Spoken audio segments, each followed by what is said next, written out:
Welcome back to the program. We have lots ahead to share with you this morning on what we've been telling you about around here for the last couple of weeks. North Coast Jazz, what is going to happen over the 3 days of this long weekend. We'll get to that just minutes from now. But at this point, one of the staples, the COVID-19 numbers, where we are on this day, May 23rd, 2022. 345, that's the new positive cases reported in the 24 hours up to the end of the day yesterday. The deaths over that period, 3. The total active positive cases, 9,228. The death toll overall, 3,893. And 197, that's the number of persons in hospital in what is called the parallel healthcare system with COVID-19. So those are the numbers this morning as we head into this new week. Well, let's get to that discussion. There's much to talk about. You've been seeing the promotions of it for some time now, North Coast Jazz. An event like no other in Trinidad and Tobago's entertainment calendar anymore. And there's much to be discussed about what will happen over the next 3 days. We've had some discussions with a couple of the performers. We heard from Mohammed Moakil, who's with the organization doing that. One of the groups there, the Freetown Collective, as well as with Johan Chakri a couple of days ago. Stellar performer. To get an overall picture of what we can expect and where it came from and where it's going, the man whose brainchild it was, Louis Lee Singh. Good to see you. Morning. Good morning, Andy. I think this is the first time I've been given an opportunity to come to your program. And I think it is an honor and a privilege. Let me say that. Well, let me start by saying to me, it's a real gift for you to have, allowed me this facility, this platform. So thank you very much. No, Andy. When the story is really told, people will understand how good a person you are, how professional you are. But that is not for me to speak this morning. Perhaps I want to put that in a book one day soon. North Coast Jazz.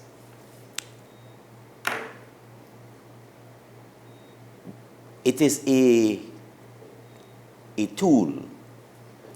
It is an idea that started and became a tool through which we hope to create the most outstanding destination in Trinidad and Tobago for visitors, whether domestic or international. It is a tool. When you say you mean the most outstanding destination in Trinidad and Tobago, or to promote the location of the event as the most outstanding destination? No. Trinidad and Tobago. Trinidad and Tobago. Okay, good. You know, Trinidad and Tobago have many destinations. Yeah. You have Plymouth. You have. All the way. I'm lost for words this morning. In Tobago, if you're talking Tobago, you have Bloody Bay. You have Pigeon Point. Yeah. You really have quality destinations. In Trinidad, we have always had the idea of quality destinations, but no one has ever pursued it. We have Paramin, which offers its own magic. Yeah, it is. And as you know, the Paramin Parang Festival for many years drew people into Paramin, but never really introduced them to Paramin. They came for the Parang and then they left. Yeah. We didn't want to make that mistake with Blanchisseuse. And so we had to do something that if we were introducing people, the uninitiated, to Blanchisseuse, we had to do something that when they came, they would come back. They would want to be part of the thing. And so working with the Blanchisseuse Community Council, and that's a story by itself. It's a very active community council. And the president of the council is a lady called Sharon Debisette. Simple, quiet, unassuming, but a very powerful person in terms of rallying her community. At one point, this is as an aside, months ago, in the height of COVID, the roads were so bad, nobody was thinking about going up there. No, people were coming, which was the interesting thing, but the roads were not being looked after. And I was going up one evening, and I saw Mrs. Debisette with her husband and son, I think it was, they have a pickup, a truck, Yeah. and she was shoveling gravel, blue metal. I don't know, they went to the quarry and got it, and filling potholes in the road. road. That's the president of Blanchishare's Community Council. And so we agreed that we would do this jazz festival, but we were doing it with a plan in mind to establish a bed and breakfast program for the community and in the community. The first year of the jazz, we had 21 rooms coming out of the community. By the third year, which was 2019, and it was the last year we had the jazz since we had 67 rooms. This year, I'm certain we have gone past 100 rooms. Now, what does that say? The experience has been that when people come to the jazz and they're leaving, they book the room for the following year. In addition to that, they come back during the year, whether it's Easter or what have you. So the idea of growing the business, people are growing their business slowly but surely. And whereas they didn't make a cent before of a room they may have had, they're now making a reasonable rate on it. So the venue is becoming more and more a place for people to go, whether it's... Which is what we set out to do. Yeah. There will come a day soon, because we do have a plan, when we will begin to explore the other areas that are necessary for a destination. Food and entertainment. Well, that's one of the things, to me, the year that I went, it struck me that there was a sort of an arrangement for people up there to come display the culinary arts and so on. So you had a lot of that. So that is actively a part of the jazz. Yeah. All the vendors, whether it's craft, art, or what, are in the main people from Blanchishares and the North Coast.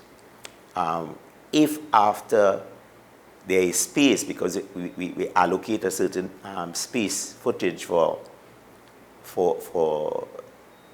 vendors, Right. we then allow people from outside Other people to come in. and So that it is really a project in the main for Blanchishares and the North Coast, or Blanchishares and its environs. environs. So, Andy, what has happened coming out of this? A number of things. We wanted to begin to aggressively pursue that kind of development.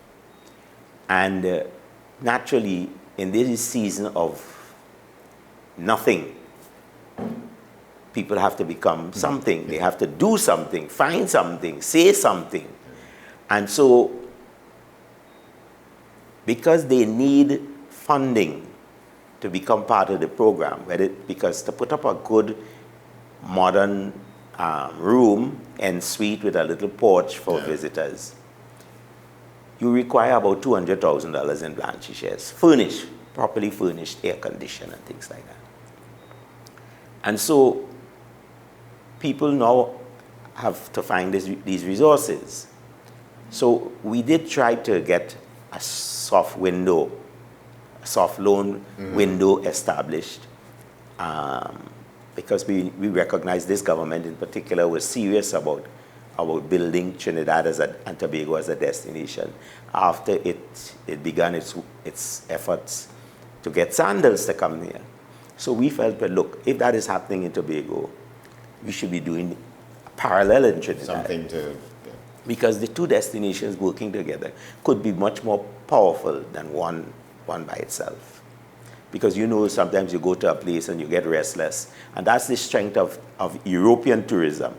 When you get tired of France, you jump on a train and you go somewhere else. Yes. Germany, you get tired of Germany, you jump on a train. So many people plan, if they're going on a European trip, there are multiple destinations. So Trinidad and Tobago should always be the product, not Tobago by itself. Well, this is a question that arises from that. To what extent the idea of having a separate tourism body for Trinidad and a separate one from Tobago, how does that affect, how has that, Well, you think, affected those ambitions? I think all of that is part of the politics rather than part of good reasoning. I don't think it is good reasoning.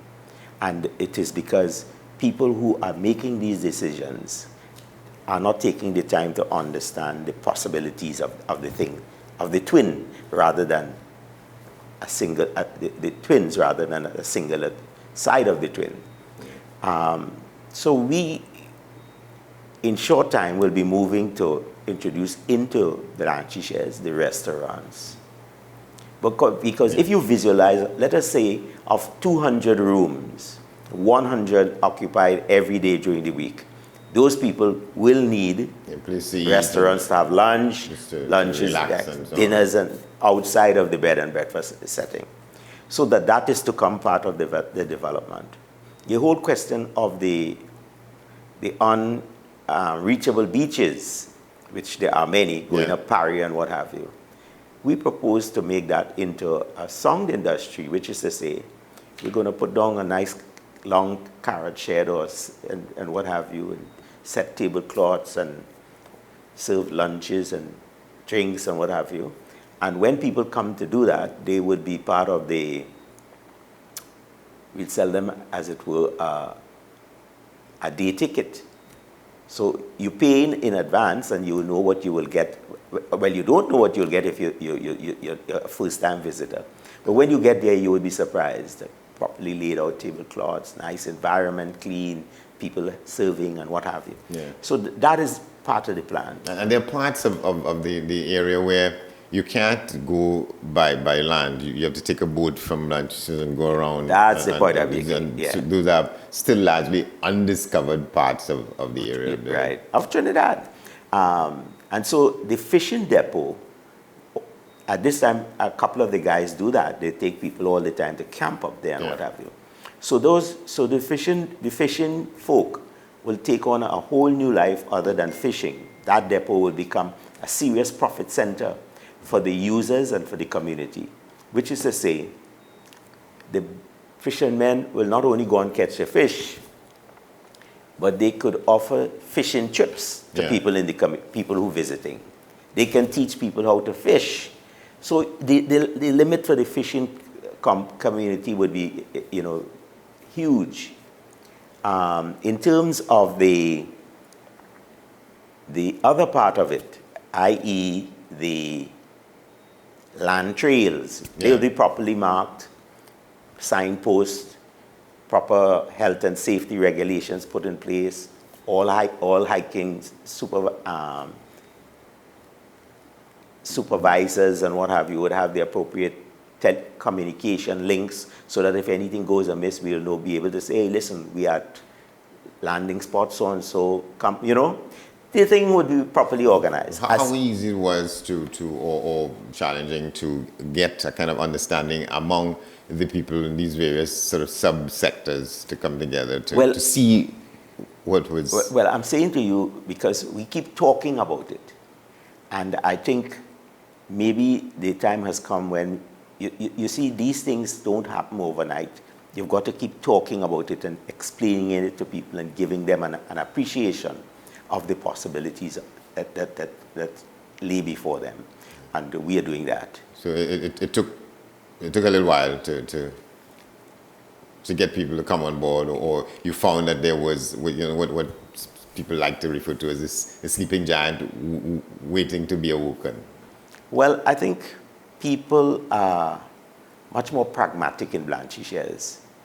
And so many people wait and see. So you see how the thing moved from 21 to 67 and so on and so forth. So the people the village and the communities are buzzed with the idea that this thing is happening. So you go to visit someone and you say, Mr. Leasing, I have 2 rooms and I want you to see them. And you go and you say, yes, well, you have to do this, but please speak to Ms. Debbie Sech because she also has a good idea about this kind of business and she would assist you in putting it together. And that's been the model that we've been working with at this time. So you think this year's edition will have to sort of catch up from the fact that the last 2 years there was an absence of that, or? No, well, that's the point I was making. During COVID, people were coming. people were coming to Blanchisseuse in droves, you know, particularly after the beaches were opened. You wondered what, you know, like as though people had missed their favorite destination. And so we intend to do it. Now, Blanchisseuse is a peculiar community in that much of the people who live in Blanchisseuse are homeowners, property owners. Yeah. And so we are exploiting that to the fullest. All right, so we will come back with this on the other side of the program. So let's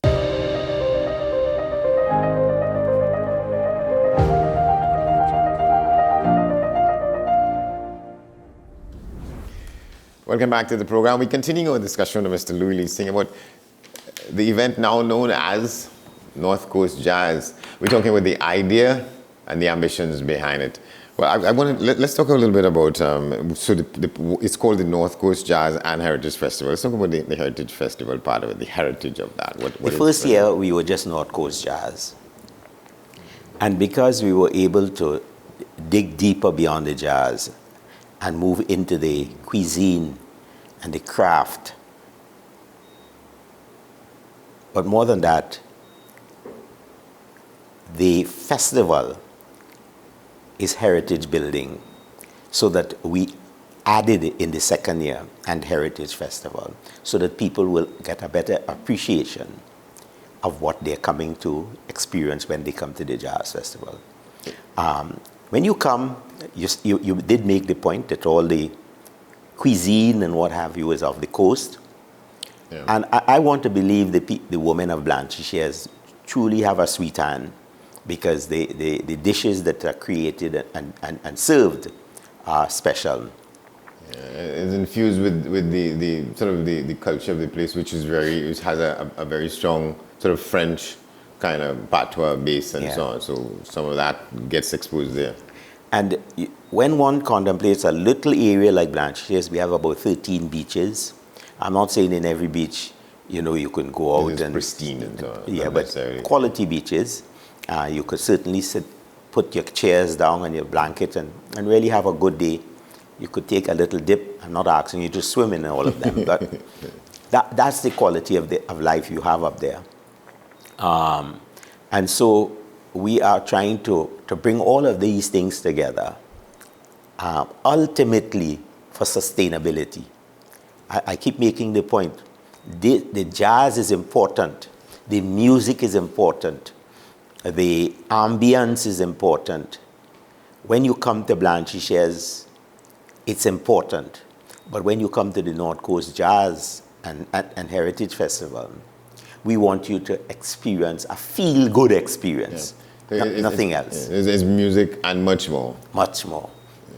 Yeah. The reality is this, that people must feel Blanchisseuse in a special way. You know, I'm always amused. You're driving along the road and suddenly you see a cock, you know, a nice, not those that we saw long ago, the big cocks, standing up and crowing, you know, or you wake up to that. That's a special feeling. You don't get that in Port of Spain. And if you're living in a gated community, they certainly wouldn't even allow you to have a cock. The mind fouls in the place. They're not going to have that. So that the idea of this thing is special. People come from all over Trinidad and Tobago to our jazz festival, and that is what we want. The big thing is, where will I stay? Yeah. We're working on that. That's a constant work in progress, and we are incrementally increasing the capacity year after year. If we were to get that soft loan window opened, we'd be able to increase the capacity with a much faster and much more aggressive rate. So there's a team working on that. Well, I imagine with a government agency or with a bank, and to try and establish their sense of confidence that this is worth getting into and creating investment. Largely because we are not seeing it going to happen. The community did ask the question, and I propose we borrow. You lend yourself and borrow from yourself. And so the North Coast Credit Union has been born. Okay. In fact, what's interesting, the Wednesday evening before the jazz, which is Wednesday evening coming, I have to go there and chair a meeting of the credit union. So that tells you that things are happening one way or the other. It's going to happen. Yeah, I mean, I don't want to sort of steal the thought of it, but so you have Eastern Credit Union, that could be the North Coast Credit Union. I don't have Eastern Credit Union. I mean the people. So we have this is going to be institution called Eastern Credit Union. And the the North Coast Credit Union is formed, and what happened? But all of that was done just on the opening of the COVID. So there's that long lull, and so we're getting back to make sure and dot our I's and T's to go forward. Right. So what I'm saying is that it is registered. Here we have the makings of another institution like that, people's institution like that, in that part of the country. Well, I certainly hope it enjoys the kind of success. But bear in mind, these organizations become successful or not, depending on its leadership, depending on its membership. I see on the North Coast the same kind of commitment that I certainly experienced when I worked with my sister at Eastern Credit Union in doing the work that was necessary to establish it to the point these days it's in the news for all the wrong things, you know. Yeah. But that's the strength and the weakness of democratic institutions and the systems.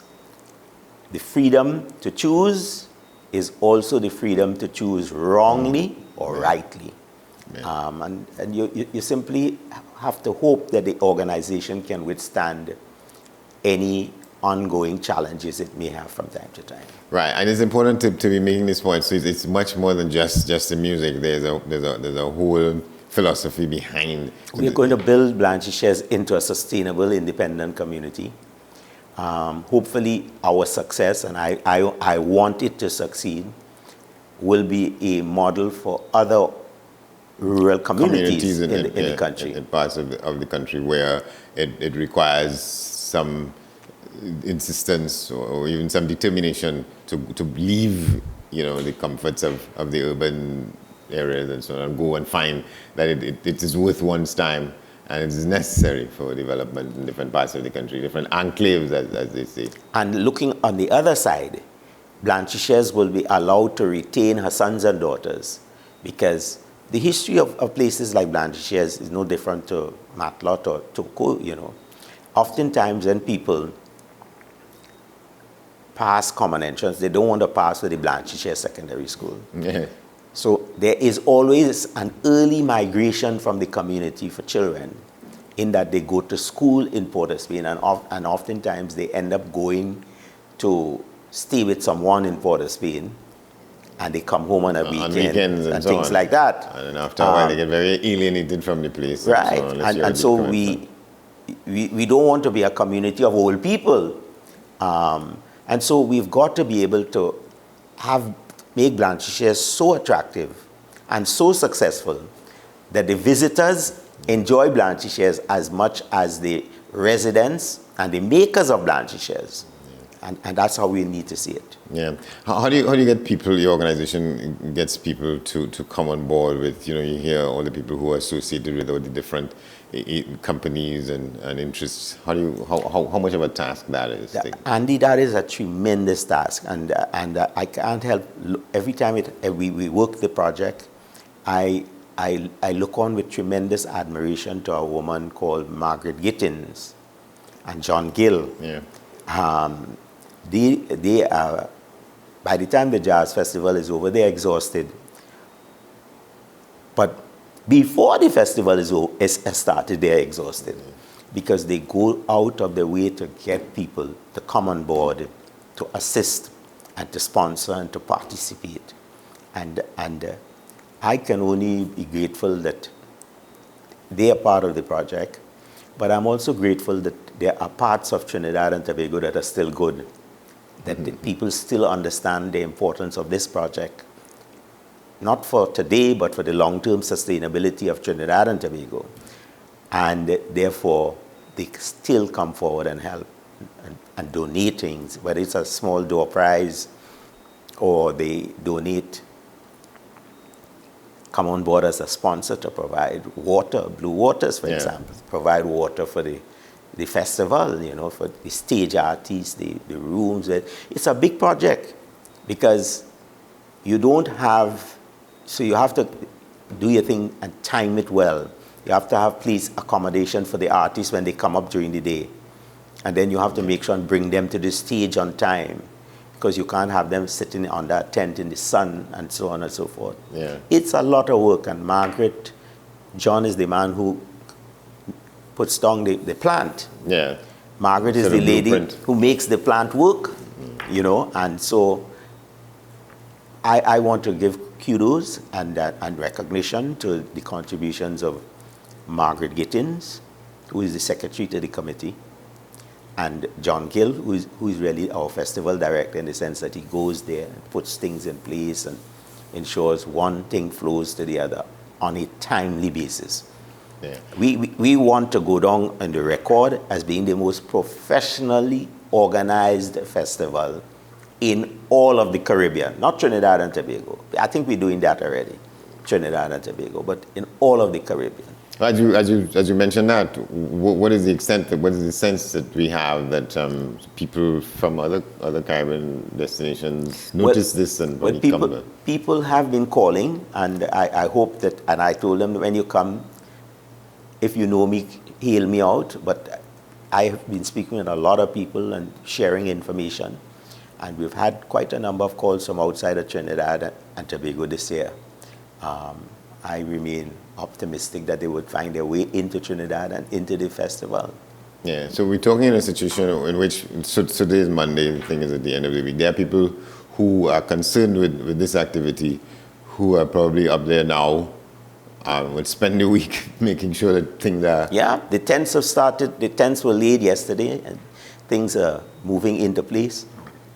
The biggest and the most crucial part of it will be the stage, song, and lighting, and that will be moving in come Wednesday. So we it's not an easy assignment. And sometimes you ask yourself, Louis, why are you getting into these things at this time of your life?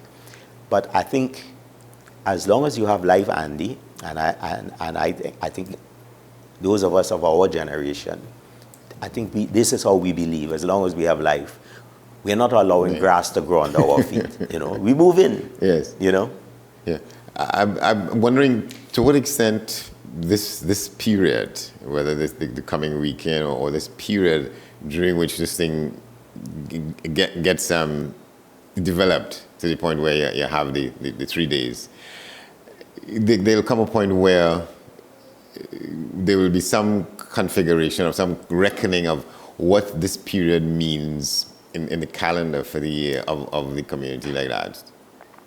I tell you, during the COVID years, wherever I went in the community, they say, "We're getting jazz this year," that kind of thing. And so when I was able to say to them earlier in the year, it looks like jazz this year, people were all wide-eyed and smiling, Yeah. That's how life is. Right, and there's going to be there ought to be a dollar value put on it to say that at some point this would be the biggest week in the year for a community like that. Well, certainly in the context that the employees on the exercise, whether it's sanitation, whether it's people operating food, drinks, whatever, security, it's a huge group of people if you look at it in the context of the community. And so the community benefits in many different areas from the festival. Added to it, as a commitment we made to ourselves, that once each year, and we recognize that after the first year, we are going to make a donation to the community council. So we budget that donation and we pay it as part of our responsibilities as a payment.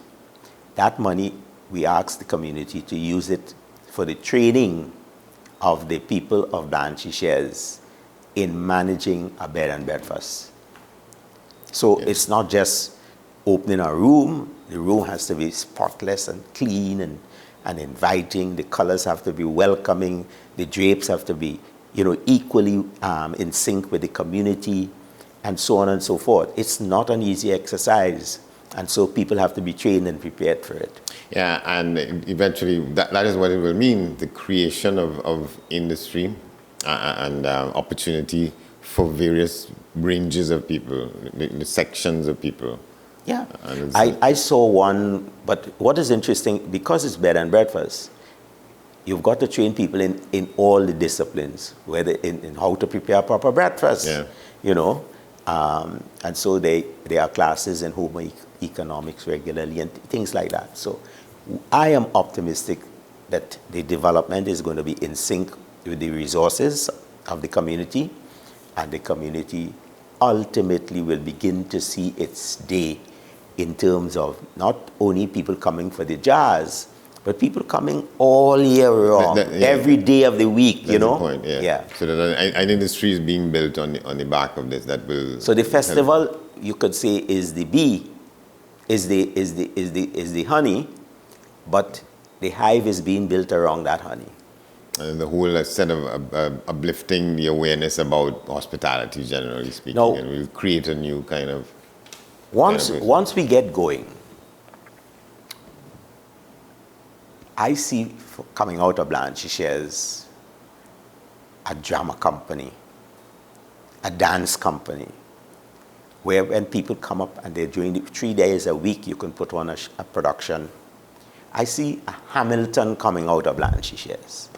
Okay, yeah. Now we have a nice little pavilion at the Sir Solomon Hochoy Park. We merely have to put in front of it an appropriate stage that is movable, but when it's there, you can come and hear and see fantastic productions born in Blanchisseuse and played in Blanchisseuse. Yeah. So the sky's the limit in terms of the number of things. What possibilities could come out of it? As you talk about, you said this is Solomon Hochoy.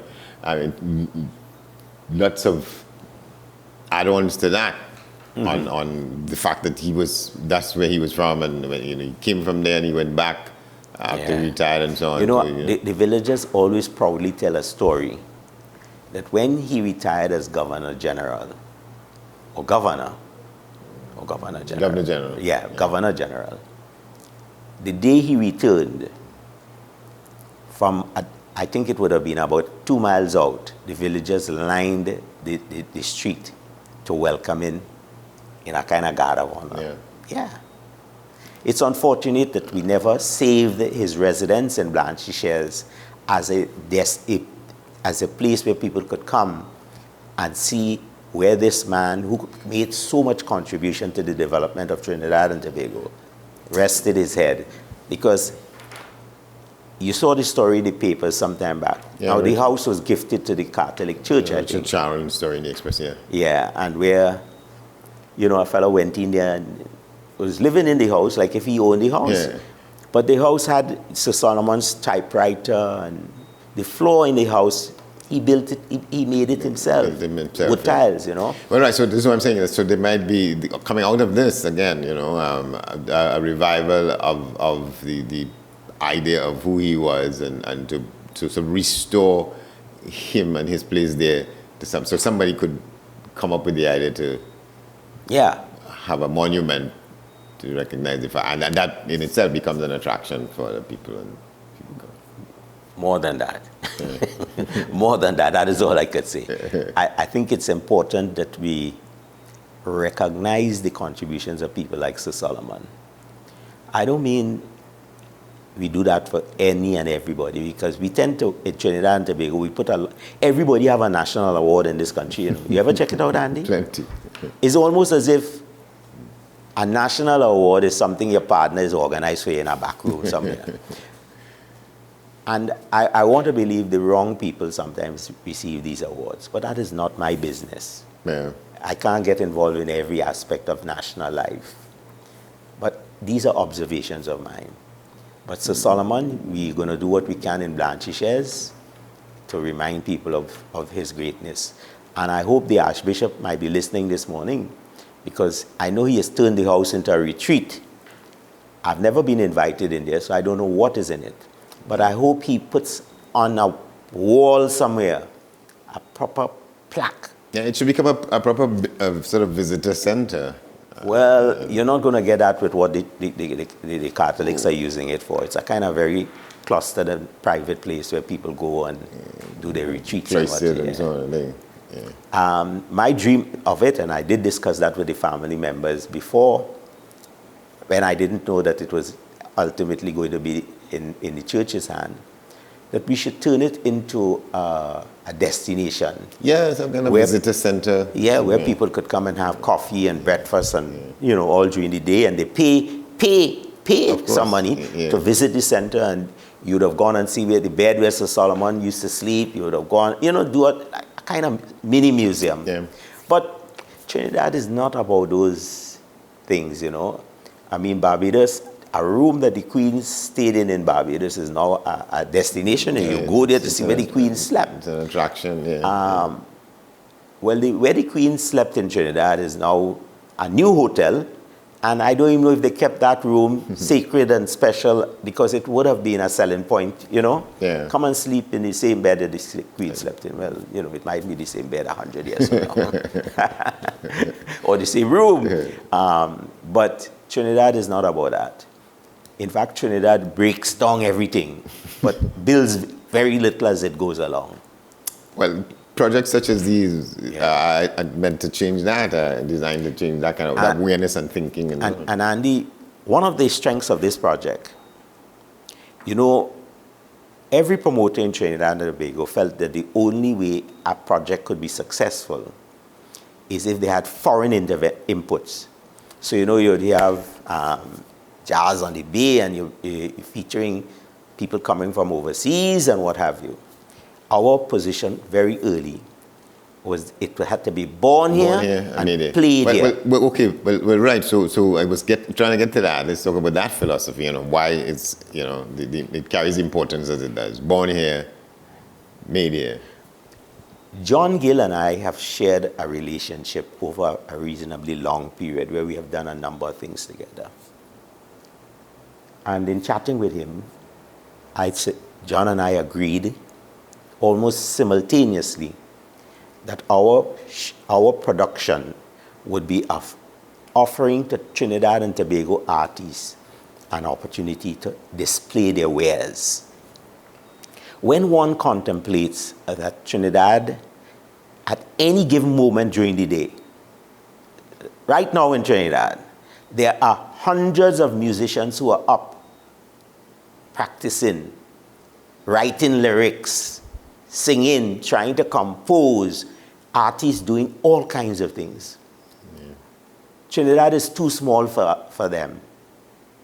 And not many of them get the opportunity, like the soca stars, to go overseas seasonally or all year round because of the growth of carnival. Trinidad has spawned carnivals all over the place. I don't know that we benefit from it other than the fact that our artists and musicians may get work. So that we said, look, all these people who at this time practicing, let's create a stage, a platform for them. And that is what North Coast Jazz is also doing. Giving, as it were, an opportunity not only to work, but to demonstrate to more people, to people who don't know about them, the capacity and their capabilities. The first year we brought Aidan Hadley there. Andy, I was flabbergasted. I couldn't believe that Trinidad and Tobago had a musician of that quality. That was almost 5 or 6 years ago. So Aidan is coming back this year. But we have Michelle Sylvester, Patrick Vibe Gordon, and Raoul Lynch doing the opening set. That's gospel. Day one. Yeah. Okay. That's the Saturday the 28th. Then we have Leandra, followed by Aidan Hadley, Sharon Phillip, that little mighty lady out of Tobago. She's coming back. And of course, we have Freetown Collective closing. But we didn't end there. We have a special feature with Penny Spencer, Necessary Art, doing an opening session. So the show begins It's a little drama. at 3 o'clock. Yeah. Last time we had Minshall in 2019, but Penny is coming to do something very special for us, and I'm looking forward to it, quite frankly. Penelope Spencer. Yeah. I didn't mean Penny coming. No. Now, also, Andy, as we develop, we have to develop the tools with which we work with. So we have had the northcoastjazz.com website, which we are working to enhance constantly. But we have on this occasion, developed the North Coast Jazz app. Okay. So people can download that app and they get all the information. In fact, we are carrying a very interesting and insightful commercial on it, telling you what you can get on the app and so on. So that is an app, the North Coast app. So, Jazz so app. people who still want to get information and so on, what are the numbers that they could call, or Well, certainly you can call 628-5835. You can call 681-1516. And I think if you call those two numbers, you'll be good. And there's an email address. If you want to go by that. Yeah. What is it? NorthCoastJazzTT. NorthCoastJazzTT.com. Yeah. All right. Well, you've heard a lot about the program, where it came from, and its ambitions. So North Coast Jazz 2022 is up in a matter of days from now. You have to support it for all the reasons that we've been talking about in the last few minutes. Thank you very much, sir. Thank you so much, Andy, and thank you to your thousands and thousands of viewers out there who make the journey early in the morning to be part of your ongoing education program. Thank you very much. Well, that will do it for us today. That's our program. We'll tell you this before we close. What's in the news day? Our partners in the business here now. On the front page of the Newsday Trinidad and Tobago, don't overreact. I told you about that earlier on. The Prime Minister saying that he's replying to the responses from trade unions with the offer on the table thus far, 2% for public sector workers. They're saying that is not good enough. The Prime Minister is saying, well, have some patience. And in the Tobago Newsday, good morning, Mr. Duke is saying, on the same issue, the government must never be comfortable. And that's his statement of challenging the offer that is put on the table thus far. Well, that's it for today. We thank you for watching. Tell you in about half an hour, the guys come in for today's edition of Talking Point, Sean Small, after the news at 8. But for now, I'm Andy Johnson. Thanks for watching, and we'll see you tomorrow.